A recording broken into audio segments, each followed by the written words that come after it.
Let me introduce myself. I'm Ayanda Allie. I am one of the concerned citizens of this here republic. There's a feature that we have on Metro FM called Mayors, Metros, and Municipalities. And on this feature, we just discuss service delivery issues that affect ordinary citizens here in the country. But I'm sure, as you've heard, mayors, metros, and municipalities, that's not quite your mandate. I thought it fitting, though, to introduce to you this topic and invite you to speak on it, because we've received quite a number of calls and messages from people in various local areas who are saying that they're having trouble with water, maybe the water pressure, maybe the absence of water, intermittent water. And I can't help but worry and think to myself, are we seeing the beginnings of what may be water shedding in the same scale as what we're seeing now with load shedding? So perhaps, Minister, let's get a broad overview. I know you can't speak to specifics that much, but broadly speaking, how are we doing as a country when it comes to our water infrastructure? I'm grateful for this opportunity and for this question. We are a water-scarce country. There's the first thing that is important for all citizens in South Africa to note and to internalize, which has implications. It means that each one of you, each one of us, we have access to water at any time of a day. Use water sparingly because you find yourself in a water-scarce country. But just when I've said that, I want to say we just have enough water for our use, for our needs as a country, business, including agriculture, and that needs to be managed, however. So just enough, but and therefore it must be highly managed so that because we share water with the environment, and therefore there's part of management that is required. So just enough water for your use. And in other words, just enough to meet the demand. But when you go beyond the demand, legitimate demand, you don't have that because you are a water scarce country. Now, as we speak, most of our dams, if not all, there's no dam that is below 93%. And we're just from winter in most parts of the country. We're entering summer with more rain, which means that they are going to be full. Now, we are lucky, therefore, that while we are a water-scarce country, we have our dams full, which illustrates perfectly our assertion that you have enough water for your demands. All right. Now, water is a right in South Africa in terms of the Constitution, and we acknowledge that, which means that everybody deserves and must have access to water. And that's why almost all our focus is on ensuring that citizens have access to water. And we say water is a right, water is life, because you are there, you can't live without water. You need to drink water. Your brain has 32% or so of water. Your whole body has something like 80 or more percent component with water as a component. Even your bones need water, and they're made of a certain amount of water. So water is life. Now, with that, where then is the problem? So as far as water availability is concerned, we don't have any crisis. We don't have any near crisis. We, instead, we are augmenting the very water that we say we have available and enough for our demand. And we have various schemes that are underway. We have a Lesotho Highlands Water Project at 40 billion, which will add more than 400 million cubic meters to the Vaal system. And the Vaal system fits 5 provinces of South Africa out of 9. And it also goes up to Namibia. So that system must always have water, and it must have a horizon, and want to always increase the horizon, not just by 1 year or 2 or 3, more than 5, so that you are able to look at threats and build up what will happen after 5 years, after 10 years, and so on. So we know, sitting here, that by 2027, we must have that scheme, that project, adding water in the Vaal system, in the Vaal system. Now, what about other provinces? Each and every province has a large scheme through which you are augmenting water. You can go to KZN, you'll find that we're busy with Mkomazi. It lapsed for a number of years. We've resuscitated it. TCTA is now active in terms of processes for building that dam. Mkomazi will cover or will secure water-wise 5 provinces out of 11 in KZN. That includes the metro of eThekwini and Mgungundlovu. But it's not just Mkomazi Dam. In Mkomazi, there's Upper Mkomazi, there's Lower Mkomazi. Lower Mkomazi has started, plus another dam just for Uku. And then we're talking about Upper Mkomazi, which would be a larger dam. All right, that's KZN. But in the south, 5 provinces. The northern provinces were doing work. They have the 5th largest dam located there, which is Jozini, which will be able to deal with all the north. But in the inland districts, I am preparing to go to Msinga very soon. And there are several dams that we are going to deal with there, including in Ladysmith. All the inland districts, they are secured with water, but we always look at them and find ways of augmenting water. You go to Limpopo with a 24 billion project to take water from the Warp Dam through the Olifants River up to Polokwane. We've just successfully this week practically revived a scheme called Olifants Ebenezer. And the contractor will be on site before end of November. And that too will pump water to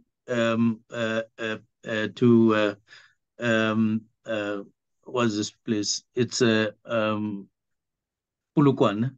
So they will start projects like the hospital, like housing, and that would be the last day they have any problem on water, and villages throughout. This is the 24 billion thing is from the Warp up Polokwane, and it will cover no less than 31 villages that have never had water in the east. But the western wing will cover about 96 villages up to about Waterberg, just pumping water from Flag Boshielo Dam up there. So that's Limpopo. Free State, we have just had an agreement concluded between us and Treasury to allow us to complete the scheme called Welbedach that will pump water to Mangaung. It was built halfway because when they conceptualized it, they named it, they created phases. And so they covered only one phase. I don't know what it meant. You know that Welbedach has a large waterworks, and you need to connect it to Mangaung to augment their water. But you then say phase 1, here is money, and then you go away. When you finish those kilometers, you then suddenly remember that we didn't cover. Now we're going to work better and so on, but we're working on Harib Dam, which is the largest dam in South Africa, where we're going to be developing a plan to get water from Kharib Dam to Mangaung again and surroundings. All other places, including Machabeng, they are covered with water and so on. I am going to Western Cape this week. The first thing we did in Western Cape last year was to complete the raising of the wall in a dam called what is it called? I can't remember, but it's somewhere in Worcester. We raised the wall there to catch more water, to store more water, even for farmers there, because most of the farmers there live off land and they export and so on. So job opportunities. But I'm going to next week, Thursday, to Clan Williams in the West Coast, where we have already begun raising the wall of a dam called Clan Williams, which is a source of life for many people in that area. We'll raise it by 13 meters, which suggests that we're going to be storing more water for farmers, for people, for everybody in the West Coast. Now, you go to Eastern Cape. In Eastern Cape, before end of the year, we are starting. I was discussing today with the Premier that we want a meeting with Amakosi Umzimvubu starting this year. We're beginning to clear graves, relocate people. We just want an agreement with traditional leaders so that we start the wall. That will be the beginning of building that wall. We are negotiating. We're halfway to build another dam down the same river called Tsitsa River, because Umzimvubu has nothing to do with the Umzimvubu Dam. For some strange reason, they use the vicinity or the confluence. So these dams will be built on Tsitsa River, which is an hour away when you drive from Umzimvubu. And so we'll cover OR, we'll cover Joe Kabi, we will cover Alfred Nzo with that dam on a permanent basis. But Alfred Nzo itself, we have repaired the wall. We have started repairing the wall of Lutega Dam, built long ago, but has never actually supplied all the people of Alfred Nzo towards the west, towards the Wild Coast. We're doing that now. We're going to, I will see them in the next 2 weeks to find out whether they have started and so on, but they're at an advanced stage. Which other province am I living? It's Northwest. Northwest has a scheme called Pilanesberg scheme, which will cover 3 of their districts. And I think they have just 4. So we will cover 3. But we have one of the very big dams there. What is it called? I forget the name of the dam. Blumhof Dam. We want to make a plan there because that dam, went during the rainy season, everybody cries and complains about the damage it does every year where it's full, suggesting that there's water there all the time. But Pilanesberg is underway now and will cover all the places there. Now, which province am I living out? It's Northern Cape. Northern Cape is Vaal Gamagara. Did you send me a message this morning after I inquired about our discussion last week to say the phase 2 of Vaal Gamagara needs to start. There's a line, a long line from the Vaal, western part of Kimberley. It pumps water up to Gamagara, which is a municipality more than 200 kilometers away. But what we now do on phase 2, we want to augment the scheme, upgrade the treatment plant there, and upgrade the pipeline so that we have an extension up to about 400 kilometers away from the Vaal River, pumping water all 400 kilometers up to Joe Morolong, near the boundary with Northwest. And we will dish water or pump water to villages there that have never had water before. in the whole of the western part of and we will cover Orpington at some other stage via the extension of the scheme. That's why we're in that. But it's a scheme in which we are partnering very well with the mining houses there. It's a joint thing with the private sector, just like the 24 billion one. That one is a 12 billion one. And Umkoma's is a 28 billion project. And we are pumping money on all of this. Now, let me leave you. This is security answering your question, where is water? And I'm saying we are secured, but we don't forget that we're a water scarce country. But what is our problem that makes you people in media say there's a crisis?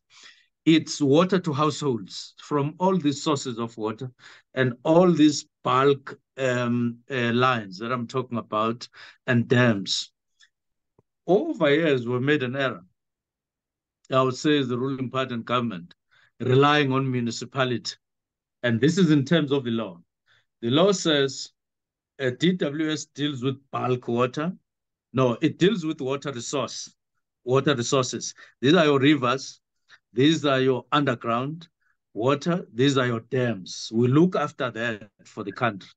But it also says you deal with a bulk water supply. What does that mean? We take water pots and we say from our dams, you convey water to municipalities around the country and businesses. That is bulk. That's our job. We do that. Nobody in the country has ever gone to the road to demonstrate, we want bulk, we want bulk. So there's no problem. No one has also gone to say, we wanted them because they are there, they are full.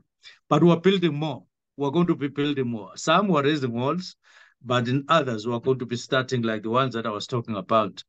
Now, having said all this, so where is the problem? It's municipalities. I've said we have made an error relying on municipalities. And this is in terms of the constitution and legislation.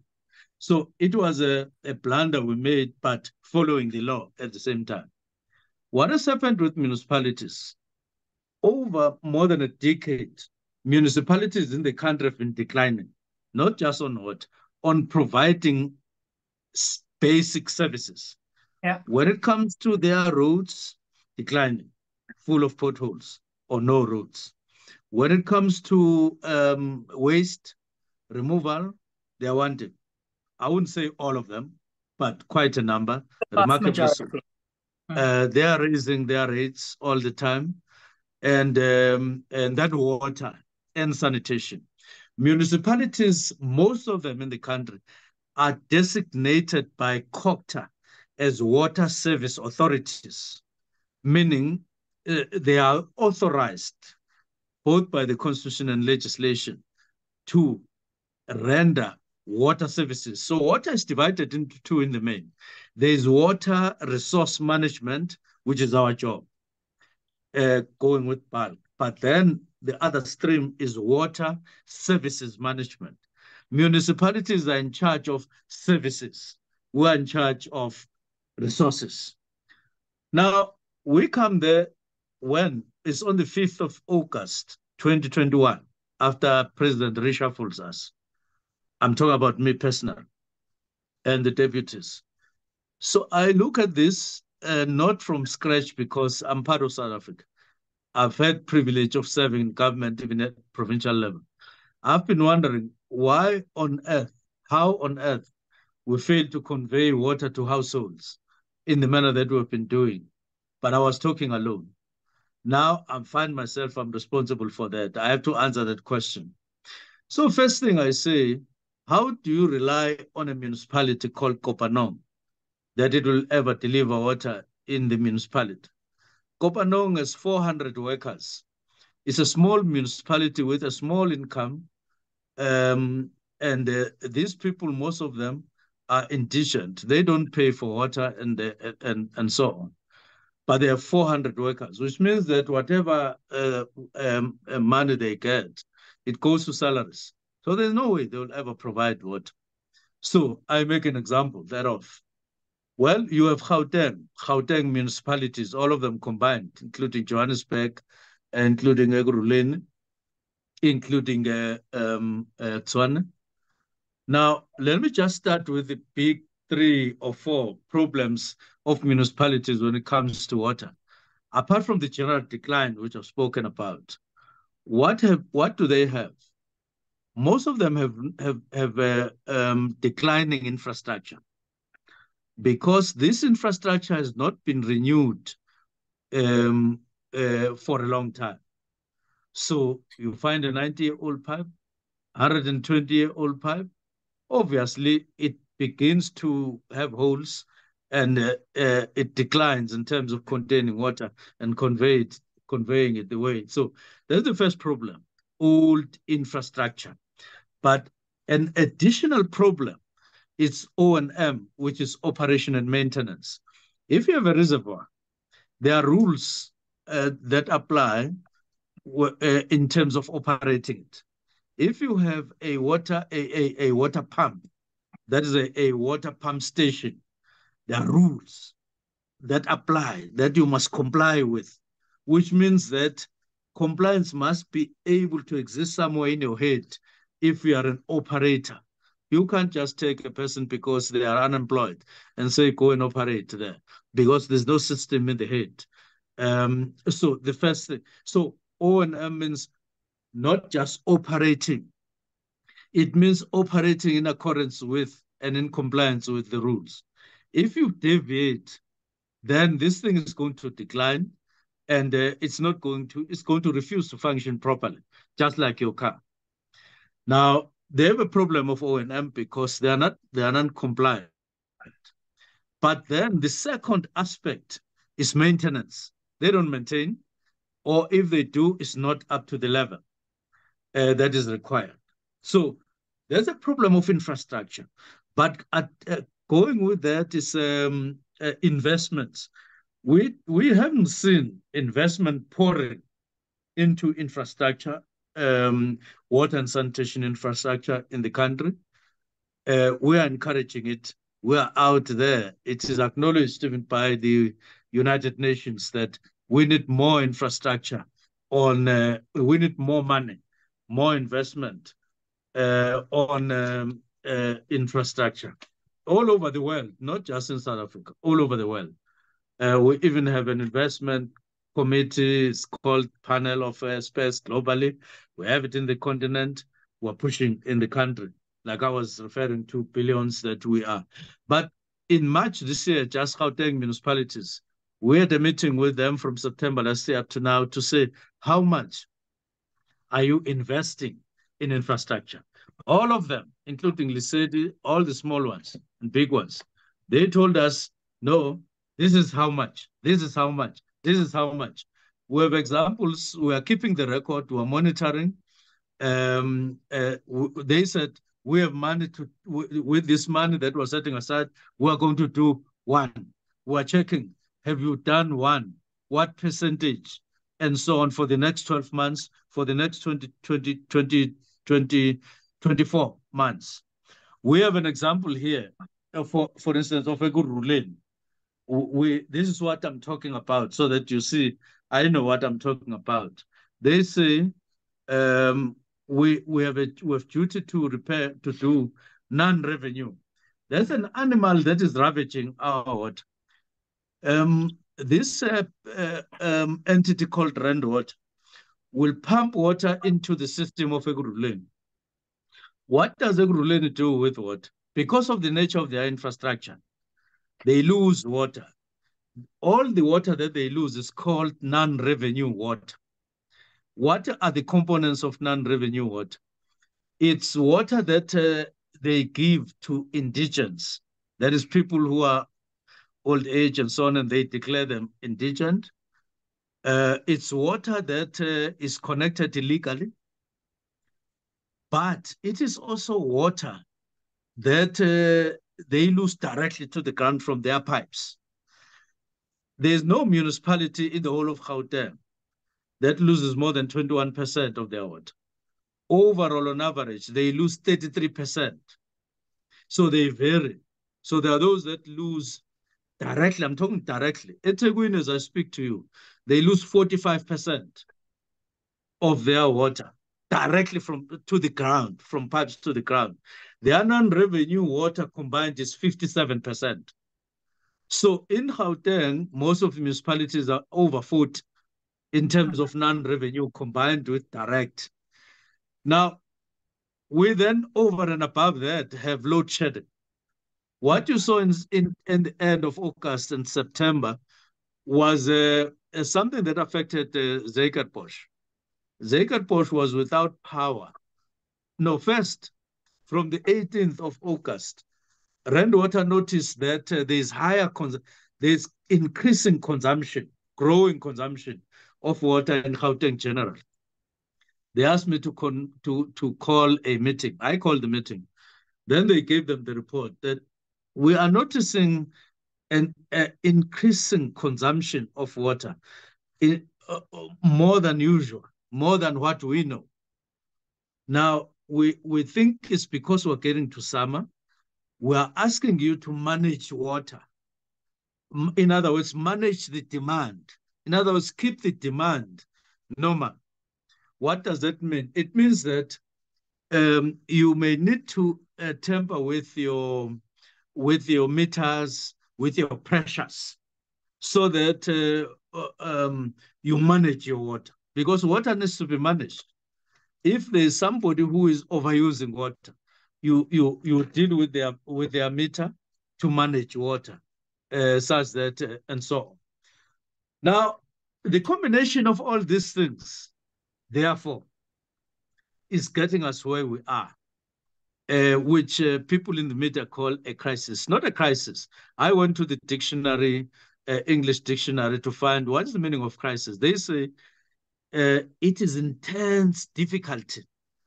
Now, when the valve is full, 104% full, but the households in Gauteng who get water from the valve are short of water, it's not a crisis because it's not intense difficult, because just there's water.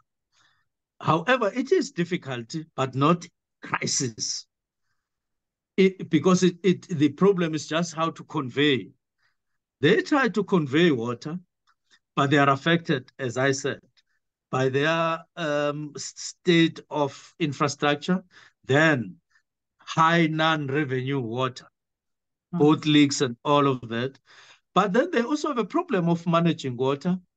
You say to a municipality, how are you managing your billing system?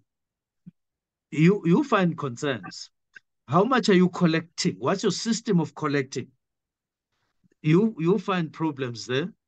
Now, how do you reconcile what you are pumping to people and what you are billing and what you are collecting? You have problems there. So there are problems on governance side of and financial side of running water and so on.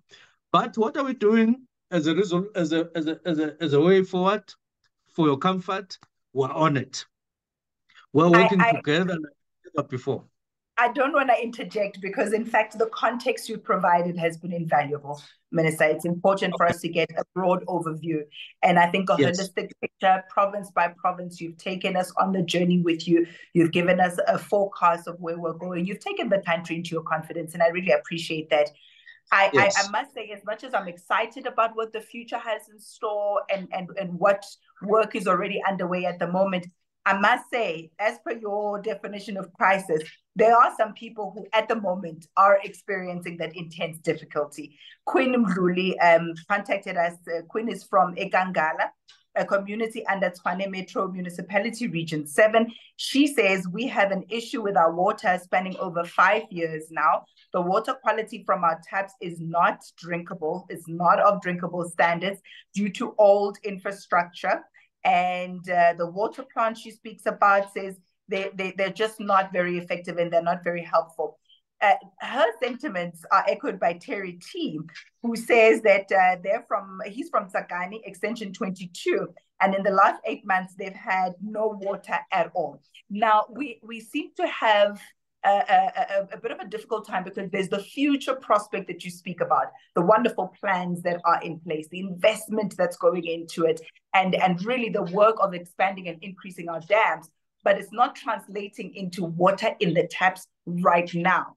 Now, that says, you rightly said, there's a problem with the pipes and the systems that municipalities are supposed to have upgraded and maintained and made sure that are running. That has not happened. And so you have a situation where people don't have water, but you also have a situation of gross underspending in the municipalities. So it's all fine and well to say the dams are there, the water is there, and there's going to be investments for municipalities to upgrade their infrastructure, etc. They're not spending the money. Many times the money goes back to Treasury, whether it's a problem of incapacity or ineptitude or negligence, we don't know. But the upgrading and the maintenance is not happening. And if it doesn't happen, I fear, and correct me if I'm wrong, that we'll find ourselves in a situation where, like it is right now with the electricity, the coal is there, the coal mines are there, but the infrastructure that is in place that is supposed to get the power into the grid, into our homes, is not functioning as it is. And at the moment, that's what I feel happened with water. Correct me if I'm wrong, but there's no spending in municipalities to fix the situation. And if it continues unabated as it is at the moment, we will find ourselves in crisis situation. No? I share your concerns. I share their concerns. But just to be specific, there's a scheme from Loskop Dam. It goes via Mutse. It gets up to Tembisiliane municipality, and it will cover Bronkhorstspruit, all those areas that were hitherto supplied by Tswane. That I'm talking about a project that I've gone to. We resuscitated it. It was not. It was dead. We've resuscitated. I've gone to check. We are laying big pipes from Loskop Dam along the route. We've started a reservoir in Tembisiliane and a water treatment plant. So the concern that she is raising, if it's a she, over 5 years around those places, is going to be a thing of the past. I can even tell you about Hammarskraal. Before end of November, we are going to be getting there to start the package plant that will supply clean water there. So these schemes are not being planned, they are implemented now. But I take your point that as we talk, this person doesn't have water. I then have to say, overall, we are intervening. That's how I want to bind everything. We're intervening in municipalities like I don't have a list for you and time for that. We're all over dealing with all these problems. We now know sometimes when we have 2 grants that go to municipalities from water. It's called the RBIC, it's called WISDIC. Both of them deal with infrastructure. The other one is bigger bulk, the other one is small bulk. What do? We monitor how they are spending. That was not happening before.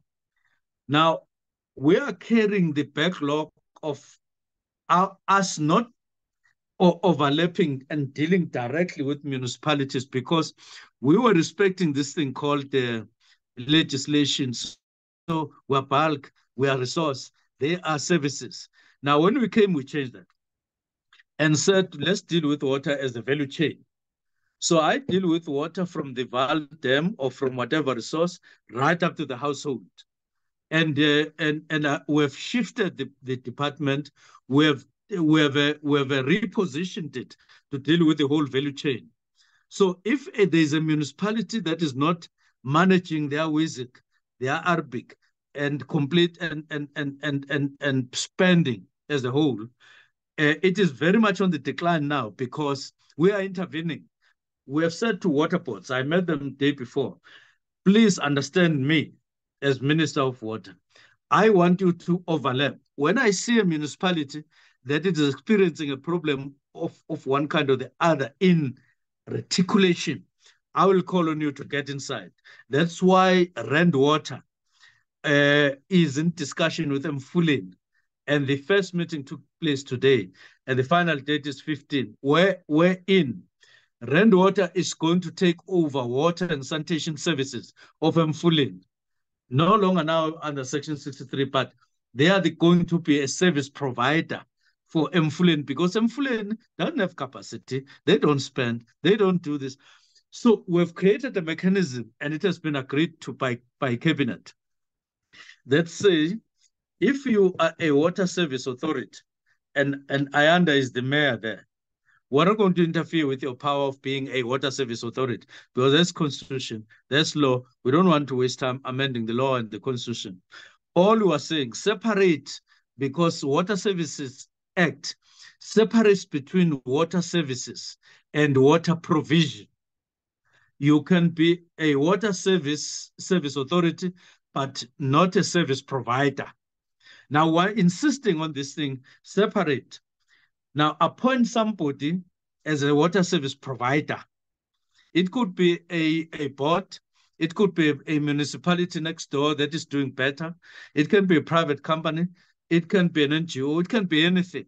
That's where we are.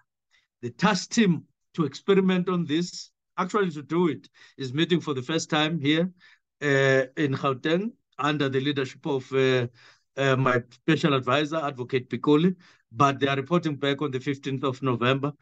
And we want to see Rand Water taking over services for Mfuleni. It's going to happen throughout. In fact, it's happening. Umngeni Tugela in eThekwini, we already have an agreement. They've even signed an SLA last week to allow Umngeni Tugela to take over 10 wastewater plants belonging to eThekwini, which represent 90% of their sewer, which then means that the spilling over of sewer into the sea, into the beach, is going to be a thing of the past because of this intervention. I'm giving you examples. We are in Likwa, we are in Kangala, we are because of that scheme. In fact, it is one of the interventions that are running very well. The low scope up to areas around Bronkhorstspruit, one of the schemes that are going on very well. So I'm saying our overall response on dams this side, but households without water and taps running dry, we are breaching the gap by intervening directly as DWS and also via water boards, allowing them to reticulate, but also via this mechanism that we're changing, that is going to allow water boards to intervene on reticulation, and it's working. In this scheme called Guyane. Today I was taking the report myself, personally, chairing the meeting. Out of the 55, we targeted 24 villages. Where are we? I know exactly. There's a village where we're 97% in terms of reticulation. And because the water works there is 65% in terms of refurbishment, we've agreed that they must then start allowing that water to go to those villages. And therefore, the villages that are getting water is going to get up immediately when we allow that water to be reticulated. So I wouldn't be telling you about all these things if we were not intervening, or we're intervening in song. I sleep in this house only 3 nights in a week, and then I'm out. And I'm going to Mpumalanga on Sunday, and on Monday, I'm going to Western Cape. I'm staying there for the whole week. And therefore, we're at work. People can take us for our words to say, even if it's 5 years, even if now, but we're coming with our intervention, various mechanisms through which we are intervening. That's our response. It's no longer like before. It's now completely changed. We are doing things and we are resolving problems. Minister, thank you very much for your time. Much appreciated, sir. Thank you very much for dedicating your time to just water. I really appreciate it. I appreciate your time personally and your station. Thank you. Thank you. Thank you. Thank you. Okay.